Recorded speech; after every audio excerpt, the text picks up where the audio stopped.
May mga gabi ba na pakiramdam mo walang may pake sa'yo? Ang sakit kasi kapag iniisip mong hindi ka mahalaga, parang kahit anong gawin mo, hindi ka napapansin. At doon, pumapasok yung tanong, deserve ko ba talagang mahalin?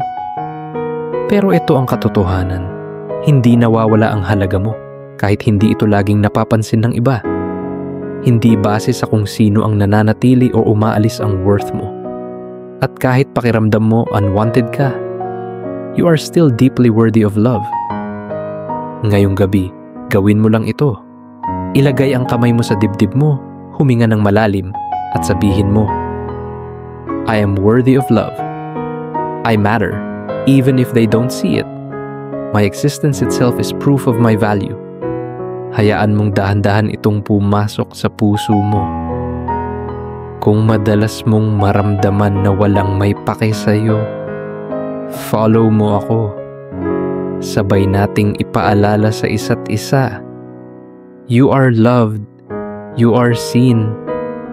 One soul step at a time.